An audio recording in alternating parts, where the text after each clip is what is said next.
Hola, Oltubers. Se ha estrenado una película del oeste. Bueno, se ha estrenado de forma un tanto extraña.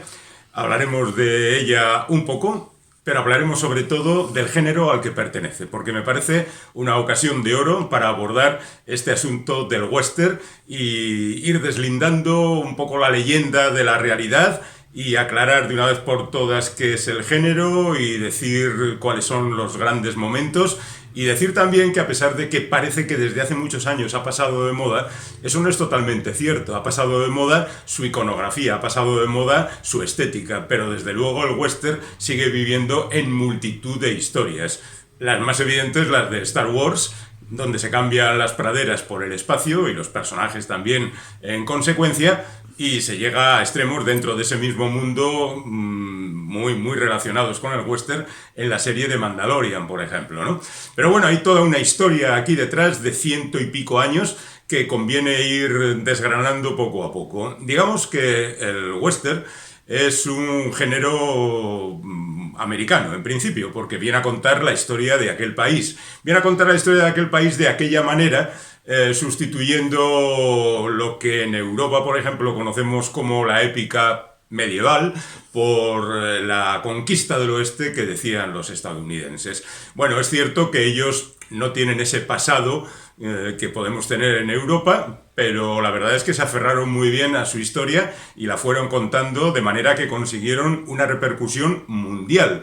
Porque, y esto ya es un asunto más económico que artístico, lo cierto es que el cine estadounidense, por diferentes circunstancias y en diferentes motivos, primero por una gran producción, después por las consecuencias de los conflictos en Europa, etcétera, etcétera, alcanzó una difusión mundial. Y eso efectivamente facilitó el conocimiento por parte de todo el mundo de los géneros genuinamente estadounidenses. Y esto sirvió para Europa, sirvió para Oriente. De hecho, hay cineastas que han copiado esos estilemas en prácticamente todo el mundo. Bueno, en definitiva, el western hay quien dice que es el género genuinamente cinematográfico junto con el musical.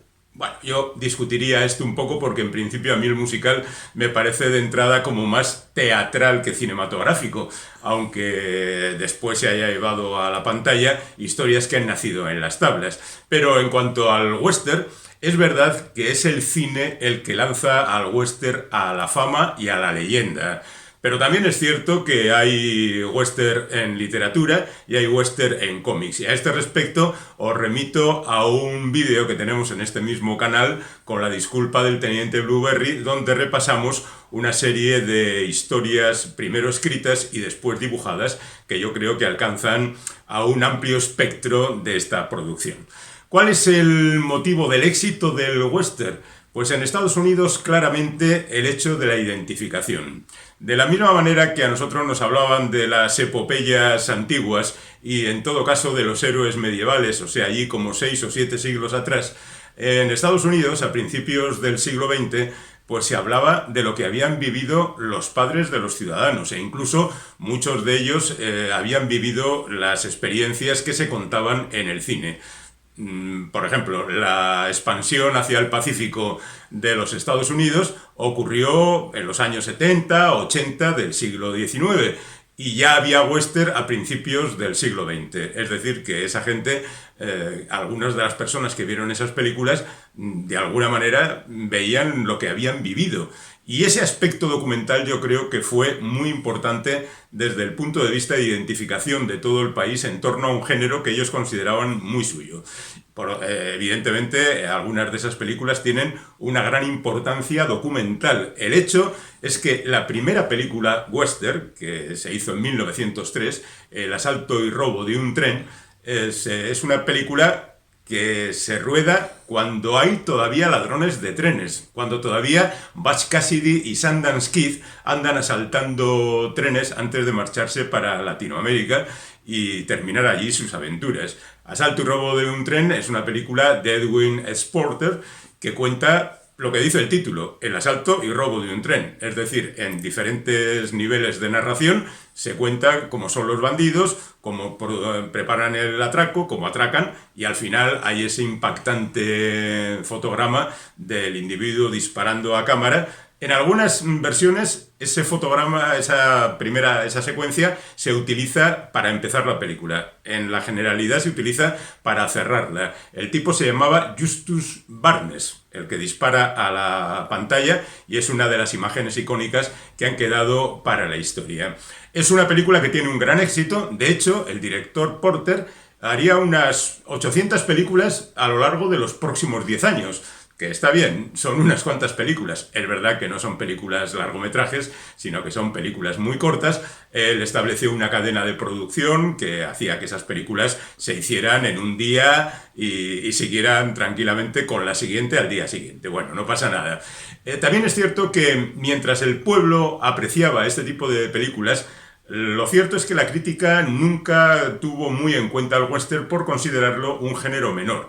Bueno, cualquier cosa que tenga que ver con la palabra género ya es menor para los críticos y la inteligencia de cualquier país, ¿no? El género negro, o el género romántico, o la ciencia ficción, siempre han sido géneros menores. Y el western es un género, y en consecuencia nunca fue apreciado. Baste decir que, por ejemplo, John Ford, que tiene 6 Oscar como director, 2 de ellos por películas documentales durante la Segunda Guerra Mundial y otros 4 por películas, y que él se definía como el tipo que hacía películas del oeste, como ya queda acreditado en cierta ocasión en una reunión del sindicato de directores, me llamo John Ford y hago películas del oeste, jamás consiguió un Oscar por un western. Las consiguió por cosas como El delator, Que verde era mi valle, o El hombre tranquilo, o Las uvas de la ira, pero no por un western. Y aunque en el año 30 le dieron un Oscar a una película del oeste, Cimarrón, lo cierto es que tuvieron que pasar 60 años hasta que premiaran otra película del oeste como fue Bailando con lobos. Es cierto que después también premiaron Sin perdón, pero la verdad es que en la etapa de oro del cine del oeste, y a pesar del gran éxito y el gran dinero que recaudaban estas películas y la importancia de algunas, en los Oscar, por ejemplo, jamás se las consideró. Tuvieron premios menores, pero nunca el gran premio Oscar a una película. Bueno, y así empieza en 1903 la aventura del western y da lugar al nacimiento de una serie de figuras emblemáticas de por aquel entonces, como Rio Jim, por ejemplo, o Tom Mix, o William Hart, o Harry Carey. Todos ellos, de alguna manera, se fijaban en los héroes que había creado la historia y que habían sido convertidos en leyenda, ¿no? Por ejemplo, Buffalo Bill era un tipo que se paseaba, incluso por Europa, con un circo en el que contaba sus hazañas a su particular estilo. Saltaba a la pista, disparaba a unos actores, en ocasiones eran nativos americanos auténticos, se paseaba por el este para que los ciudadanos acomodados dijeran «Uy, qué mal viven en el oeste» y cosas por el estilo.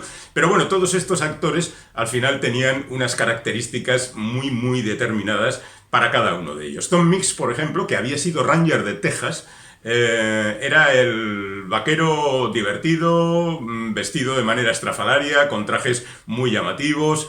William Hart era justamente lo contrario, el tipo serio, un tanto dado a lo heroico. En algunas de sus películas la verdad es que el tipo impone bastante con su presencia, siempre hierática, siempre desafiando al destino, mientras a su espalda suceden explosiones, hay caballos en todas direcciones y él sale del incendio, por ejemplo, salvando a la huerfanita, algo verdaderamente increíble. Harry Carey es un tipo aquel que se agarraba, creo que era con la izquierda, el brazo derecho, siempre cuando terminaba la película, y la verdad es que cada uno de ellos tenían sus seguidores y todos ellos tenían a los mismos seguidores, porque esta vez estamos ya ante el estrellato absoluto de unos determinados actores en el mundo del cine.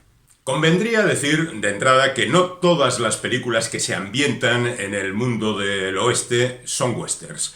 Por ejemplo, las comedias difícilmente han encajado con ese mundo tan serio que en el fondo es el western. El maquinista de la General de Buster Keaton o La quimera del oro de Charles Chaplin están ambientadas en lugares comunes del mundo del oeste. El tren, en el caso del maquinista de la General, la búsqueda, la caza del oro, la fiebre del oro en Alaska, en el caso de la película de Charles Chaplin. Tiempo más tarde tendremos también a los hermanos Marx en el oeste, que es una película más de los hermanos Marx que una película del oeste, porque ocurran donde ocurra, las películas de los hermanos Marx son de ellos y no de aquello que representan. Una noche en Casablanca no tiene nada que ver con Casablanca, sino con los hermanos Marx. Las historias que contaba Bob Hope con Rostro Pálido y cosas por el estilo, pues no son westerns, y desde luego llegar al extremo de Cactus Jack, por ejemplo, protagonizada por Kirk Douglas como Cactus Jack y Arnold Schwarzenegger como guapo forastero, la verdad es que no ayuda demasiado a todo esto. También hay que decir que hay películas como, por ejemplo, El nacimiento de una nación, de 1915, que se ambienta en el oeste, que efectivamente hay cabalgadas, disparos y demás, pero que tampoco propiamente es un western, es una epopeya, es una historia más grande que la vida y más grande que el cine, y es una cosa más melodramática. Hay muchos melodramas encubiertos como películas del oeste, Duelo al Sol, Horizontes de Grandeza, pero ya llegaremos a ello.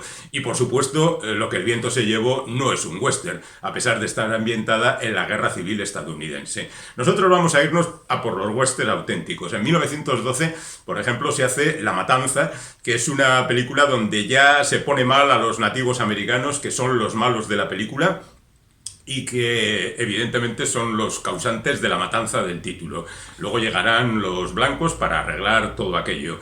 La estrategia de Tom es una película que, protagonizada por William Hurt, también tiene ese mismo efecto de fondo, pero todavía con más heroísmo por parte del protagonista, que ya decimos que es un tipo como muy echado para adelante y muy de llamar la atención. El crimen no paga, que podría ser el título de una película policíaca, pero que no, es una película del oeste, estaría en el mismo tono, y El retorno de Draw, que es otra película de Hart, nos trae al héroe ya definitivamente esculpido en auténtica piedra y demostrando que lo que él hace está muy bien.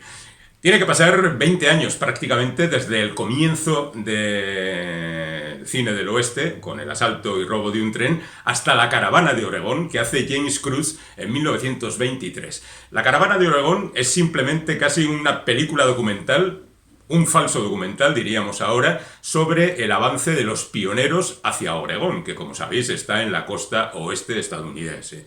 Y cuenta la historia de una caravana. Y todos son grandes problemas y grandes catástrofes enfrentados a los elementos, los pioneros, grandes riadas, tormentas de arena, manadas de búfalos, el ataque de los indios, por supuesto, que es inevitable, y también los enfrentamientos entre, digamos, los miembros de la caravana. Pero los grandes momentos de la película están justamente cuando se enfrentan a los elementos y a las dificultades. Y luego ya el melodrama entre los dos personajes masculinos enamorados de la misma chica, pues ya es una cuestión que queda perfectamente clara, porque uno es el bueno y el otro es el malo, y no tiene demasiado interés. Pero digamos que fundamentalmente La Caravana de Oregón es una película propiamente documental o falso documental, una reconstrucción documental del viaje aquel, que ya digo que seguramente habría gente de 60 años que pudo participar como niño en la auténtica Caravana de Oregón y que después vio en los cines La Caravana de Oregón. Le parecería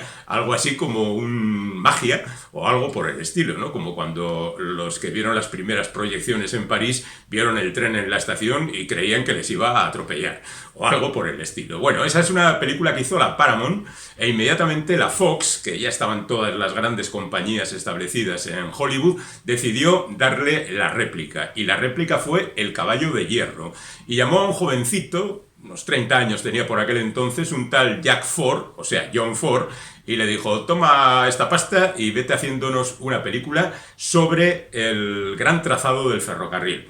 Hubo dos compañías de ferrocarril, que una empezó en el este y avanzó hacia el oeste, y la otra empezó en el oeste y avanzaba hacia el este con la intención de encontrarse. Se encontraron, por supuesto, porque habían trazado bien la línea. Y lo que viene a contar la película es también lo mismo: el avance de los pioneros, la construcción del ferrocarril, el hecho de que, por ejemplo, y aquí podíamos establecer un primer contacto por parte de John Ford con las tribus nativoamericanas, a las que no pone extremadamente mal. De hecho, el malo de la película es un blanco que en tratos con los indios pues acaba asaltando el tren, etcétera, etcétera.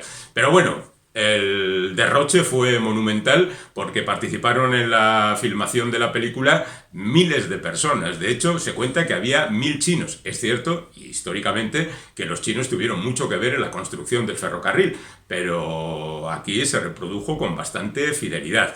En definitiva, el Caballo de Hierro fue un fenómeno y como tal hay que reconocerlo, y se convirtió ya en el pasaporte para un montón de películas que llegarían más tarde. Es decir, el western poco a poco, estamos todavía en el periodo mudo, se va asentando. Y tenemos, por ejemplo, el Asalto al tren expreso, que es de 1926, que sería una mezcla del Caballo de Hierro y el asalto al robo de un tren. En esta película, que tampoco ha pasado a la historia, aparece ya un jovencísimo John Wayne. Es el momento en que van a aparecer los que después serán las estrellas del western. En esta película aparece John Wayne y en otra de 1926, Flor del Desierto, aparece Gary Cooper. Ambos en personajes secundarios, pero ya marcando un poco las distancias. Por cierto, por aquel entonces John Wayne se llamaba Marion Morrison. Y le cambiarían el nombre dentro de muy poco tiempo, pero bueno, hay que esperar todavía a lo que viene a continuación. Y lo que viene a continuación es una película dirigida por Raúl Walsh, titulada La Gran Jornada, y donde le dice: mira, chaval, tú con este nombre de Marion Morrison no vas a llegar a ninguna parte, así que te vas a llamar John Wayne. Corre la leyenda de que fue John Ford el que le cambió el nombre a John Wayne, pero parece ser que fue Raúl Walsh, en esta película en concreto, cuando le cambió el nombre. Raúl Walsh es uno de esos tipos verdaderamente asombrosos que solo pueden nacer en América y estar relacionados con el cine. Un auténtico aventurero, un tipo que se las había visto con todas las dificultades, que dicen, pero eso también se aplica a otra gente, que daba la orden de rodar disparando un tiro al aire, que era tuerto. Y eso es rigurosamente cierto, hay bastantes tuertos en el mundo del cine. Está Fritz Lang, está el mismo John Ford, está André de Toth, hay muchos tuertos. En el caso de Raúl Walsh, tuvo un accidente rodando en el viejo Arizona, una película que es inmediatamente anterior a La Gran Jornada, que tiene su importancia porque en ella se presentaba, por ejemplo, al personaje de Cisco Kid. Cisco Kid es una especie de caballero andante latino que recorre el mundo ligando con señoritas y haciendo el bien y salvando a los desfavorecidos de manos de los truanes. Y la verdad es que es un personaje que después pasó al cómic con dibujos de José Luis Salinas verdaderamente realistas y muy interesantes. Pero en el rodaje de esa película, Raúl Walsh perdió uno de sus ojos un día que iba en un coche localizando exteriores para rodar allí. Se le cruzó un conejo y el hombre se estrelló. Bueno, y así hemos llegado al año 30, que es un año importante porque ya empiezan a aparecer las películas sonoras, abandonamos la etapa del cine mudo y nos vamos adelante por este camino que nos llevará a grandes aventuras. En 1930 se rueda Cimarrón. Quizá conozcan más la versión que se hizo en 1960 a cargo de Anthony Mann y protagonizada por Glenn Ford. Pero básicamente es otra vez la misma historia, aunque en esta ocasión basada en un hecho real: el reparto de tierras en en Oklahoma, que se aclaró por el conocido método de poner a todos los aspirantes en una línea, dejar que avancen y que cada uno coja su parcela y se quede con el terreno. Fue una carrera pues bastante desastrosa, tuvo muchos accidentes, fue un desastre. La gente corría en carro, corría en caballo, corría a pie. Claro, los que corrieron más se llevaron la mejor tajada, pero es un hecho histórico que queda reflejado en esa película, en Cimarrón, y magníficamente rodada, por otra parte, por Wesley Rogers, que es un director que no ha pasado a la historia como director de películas del oeste, pero al que hay que adjudicarle esta película que, como decía antes, fue el primer western y durante mucho tiempo el único que consiguió el Oscar a la mejor película. Mientras tanto, esos héroes de la pantalla que ya se van perfilando conseguían su momento de gloria. Por supuesto, Gary Cooper aparece en El Virginiano y gracias a esa película, desde el año 29, se convierte en una estrella. El Virginiano es, para los que no conozcan la auténtica historia, es la versión original de lo que más tarde será una larga serie de episodios televisivos protagonizados fundamentalmente por James Drury como el Virginiano y Doug McClure como Trampas. Pero esa relación entre estos dos personajes, uno el capataz y el otro un vaquero, en la serie televisiva, en la versión original no tiene absolutamente nada que ver. De hecho, en el primer episodio de la serie El Virginiano, el Trampas que después aparecería no era ni mucho menos tal cual. Trampas, ya el nombre o el apodo ya indica que es el malo de la película. El Virginiano, por supuesto, es el bueno y ambos estarán enfrentados y pasará lo que suelen pasar en las películas, que al final el malo pues pierde. Gary Cooper, gracias a esta película, consigue la fama. Lo mismo ocurre con John Wayne, que viene ya de la gran jornada y aterriza en una película titulada Arizona en el año 31, donde él ya es el protagonista absoluto. Y a partir de ese momento protagoniza un montón de películas a lo largo de todos los años 30 muy significativas. Hay una, por ejemplo, una película que se titula En algún lugar de Sonora, donde el protagonista es John Wayne y el segundo en el reparto es Duke, su caballo. Sí, por aquel entonces los caballos tenían una gran importancia y un gran protagonismo en las películas del oeste, pero sorprende que ese sea justamente el apodo que recibió John Wayne a lo largo de su historia, Duke, el Duque. Todo el mundo le conocía como tal en Hollywood. Bueno, pues ya digo que hay un montón de películas que interpreta John Wayne y algunas que protagoniza Gary Cooper por aquel entonces que no han pasado a la historia. La verdad es que son películas muy malas y durante la década de los 30 no hay un gran volumen de producciones del western que llamen la atención. Por ejemplo, lo más interesante, casi podríamos decir, que es una serie de películas que protagoniza Randolph Scott, otro de esos actores que representan bastante bien al oeste y que dirigió Henry Hathaway. Henry Hathaway es un director de los de segunda fila. Los franceses, que tienen clasificaciones para todo, decidieron llamar artistas, gente como John Ford, Alfred Hitchcock, incluso Howard Hawks, quizá Raoul Walsh, y luego artesanos a los directores de segunda fila, donde estaría Henry Hathaway, John Sturges y un montón de directores que hacían, digamos, películas un poco más humildes. ¿Pero dónde se establece la línea? No lo sabemos exactamente. Es cierto que Hathaway es un director que sirve absolutamente para todo. Pues prácticamente como todos los directores, porque John Ford no hacía solo westerns y Howard Hawks hacía estupendas comedias, por poner un ejemplo. Bueno, pues estas películas que están basadas fundamentalmente en novelas de Sam Green, un autor que por aquel entonces funcionaba muy bien y es bastante representativo de la literatura del oeste, pues tienen títulos como El legado de la estepa, El peso del ocaso y En el último rodeo. Me parece que son 7 las películas que componen, digamos, este ciclo. Después Henry Hathaway pasará a hacer otras películas como por ejemplo Tres lanceros bengalíes. Tenemos que hacer un día un repaso a las películas coloniales, que hay unas cuantas por ahí, y también Sueño de amor eterno, que es una película pues digna de un artista porque cuenta una historia bastante onírica, sugerente, protagonizada por Gary Cooper, pero no estamos para hablar de este tipo de películas, sino para hablar del western. Y vuelve al western para hacer El camino del pino solitario, que pasa por ser la primera película en color. Lo cual no es totalmente cierto, porque ya hay películas en color en 1905, un color, comprenderéis, muy discutible.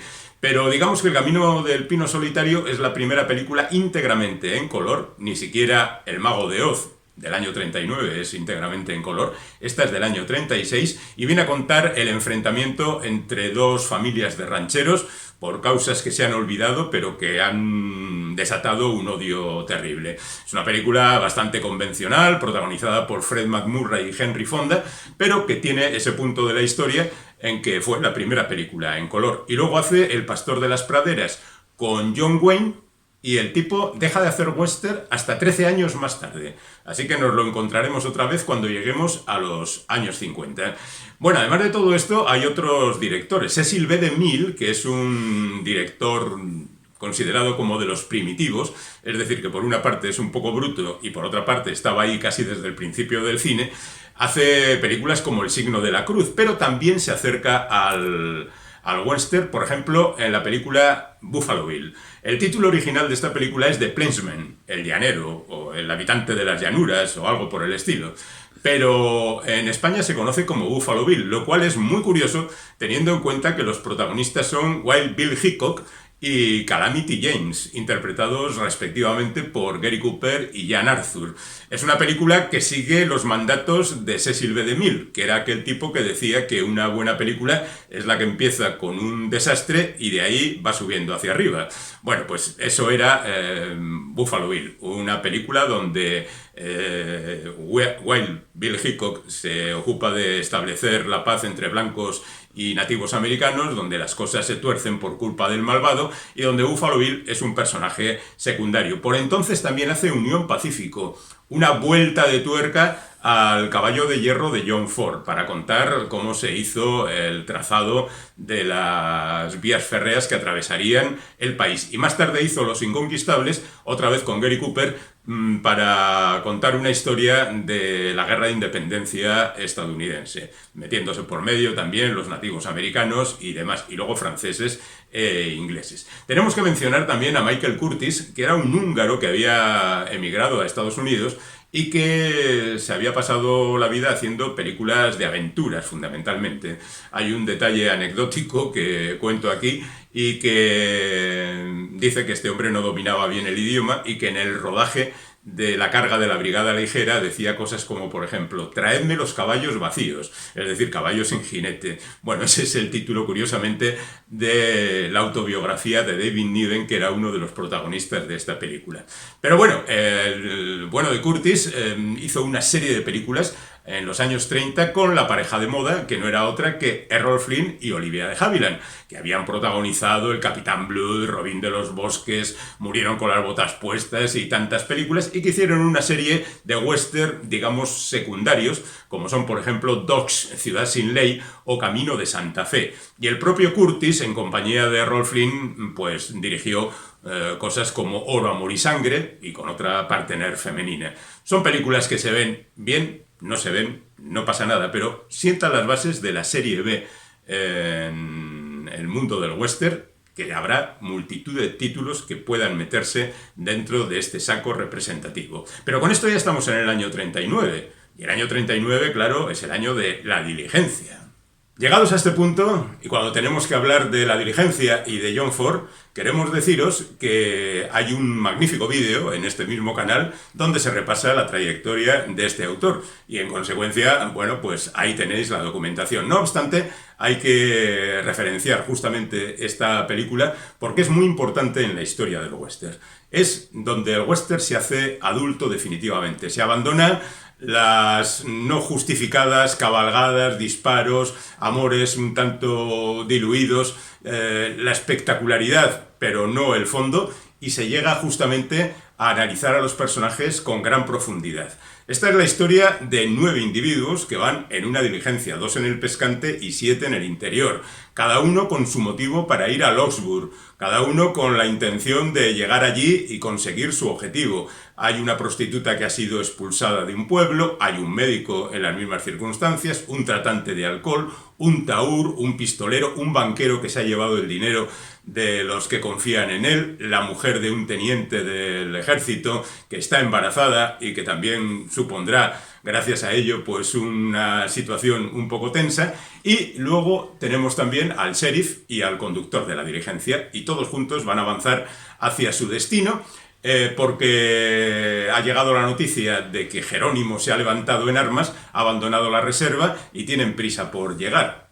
Les acompaña el ejército durante un rato, pero claro, llegados a ese punto, el ejército se retira, se queda sola la diligencia y los apaches atacan. Y no contaremos más, porque ya digo, tenéis por ahí un vídeo. Pero sí quiero hacer hincapié en la profunda reflexión que significa la mayor parte de la película y los muchos detalles que Ford va incluyendo en la misma, de manera que convierten al western ya en algo muy a tener en cuenta.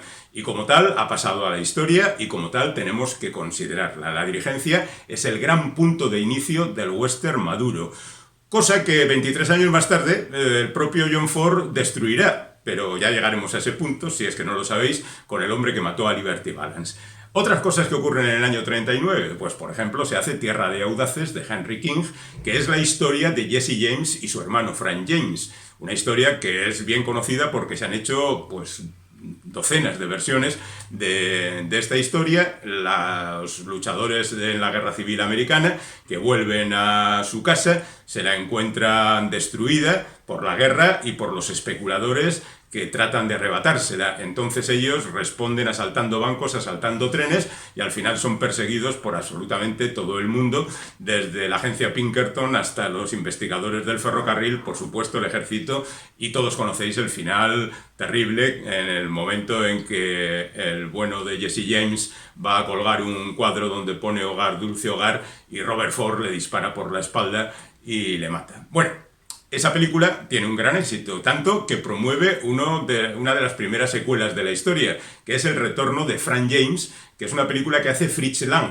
uno de los alemanes que se ha fugado de Alemania durante los años 30, ha llegado a Estados Unidos, allí ha hecho un par de películas muy meritorias, como son Rabia o Solo se vive una vez, y que demuestra que se sabe muy bien la idiosincrasia estadounidense. Y así hace El retorno de Frank James, que es una película menos espectacular que Tierra de audaces, pero yo diría que es todavía más interesante. Bueno, en cualquier caso, lo dejamos ahí, procurar reconquistar estas películas y disfrutar de ellas. Del año 40 es también El forastero de William Wyler. William Wyler es un cineasta que en realidad no es un experto en westerns, sino más bien es un experto en melodramas. De hecho, una de sus películas más aplaudidas es Horizontes de Grandeza, que es aparentemente un western, pero en el fondo un melodrama. Luego hará Ben-Hur y otras películas muy famosas. Y El forastero, pues es lo que siempre se ha contado. El forastero llega al pueblo y en ese pueblo hay conflicto. Y el forastero media un poco al estilo de Cosecha Roja de Dashiell Hammett, ¿no? Pero bueno, en el fondo la historia es todavía un poco más primitiva. En el año 41 se hace la película Murieron con las botas puestas. La hace Raúl Walsh. Es un tipo al que volveremos después con detalle porque ya hemos hablado de él, pero hay más cosas que comentar de este individuo que hace magníficos western. Murieron con las botas puestas es una película hecha más que nada para conseguir el impulso de guerra. Estamos en un año en el que los japoneses atacan Pearl Harbor y Estados Unidos entra en la guerra, en la Segunda Guerra Mundial. Y entonces es necesario crear héroes para impulsar a los jóvenes a alistarse y a participar en la guerra. Y así, por ejemplo, se hace El sargento York, que es una película de Howard Hawks. El sargento York fue el militar más condecorado en la Primera Guerra Mundial entre los estadounidenses. Y en esa película pues se cuenta su historia, más o menos edulcorada, más o menos cambiada para hacerla más gloriosa, y la película es un rotundo éxito. Curiosamente, el militar más condecorado de la Segunda Guerra Mundial, de esa guerra que se está produciendo entonces, es Audie Murphy, que años después se convertirá también en actor y llegará a contar su historia protagonizada por él mismo en Regreso del Infierno. Bueno, pero no nos vayamos del tema. El tema es Murieron con las botas puestas. Murieron con las botas puestas es la historia del general Custer, contada de manera maravillosa y por supuesto mentirosa, porque la mayor parte de lo que se cuenta allí, aparte de los hechos concretos, como es la batalla de Little Bill Hore y la muerte del general Custer con todos sus soldados a manos de Caballo Loco y sus Sioux y Cheyennes reunidos en la gran nación india para acabar con el blanco, eso es cierto, pero los motivos que llevan a Custer allí no son exactamente lo que ocurrió en la realidad. Este es un episodio que después se va a revisar bastantes veces en los años 60 y 70 para dar la verdadera dimensión de lo que ocurrió. Pero como tal película, Murieron con las botas puestas es una película excepcional, estimulante, hecha de la leyenda que se forjó en los Estados Unidos en torno a hechos como esto. En principio, el general Custer vive una especie de comedia con Olivia de Havilland cuando está en West Point y conoce a su señora, y después se convertirá en una figura gigantesca cuando entre en las guerras indias y acabe muriendo de esa manera. Pero el malo de la película es Arthur Kennedy, que es el tipo que ha engañado a los indios y engañado al ejército de los Estados Unidos. En definitiva, que como siempre ponen los estadounidenses una figura intermedia para no salpicarse del todo.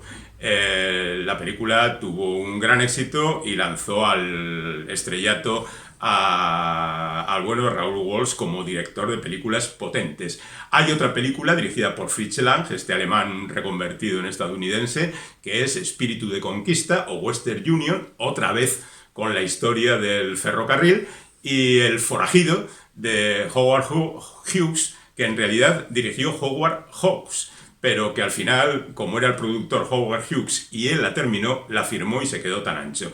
Esta es una película que habla otra vez de uno de los pilares del lejano oeste, como es Billy el Niño, su relación con Pat Garrett, su muerte prematura a los 19 años, asesinado por el que fue su amigo, etcétera, etcétera. Bueno, la verdad es que no es una película destacada, salvo por el hecho de que Howard Hughes la hizo a mayor gloria de Jane Russell, que era su chica en aquel momento y que le hizo convertirse pues, en una especie de mecenas, llegando incluso a, cuenta la leyenda, a que los ingenieros de sus empresas diseñaran un nuevo sujetador más espectacular para su dama de ese momento. Y bueno, por aquel entonces se llevan mucho los seriales, esas películas por episodios donde las cosas ocurren de manera un poco gratuita, y se llevan bastante los vaqueros cantantes, como por ejemplo Roy Rogers o Gene Autry o Hopalong Cassidy, interpretado por William Boyd.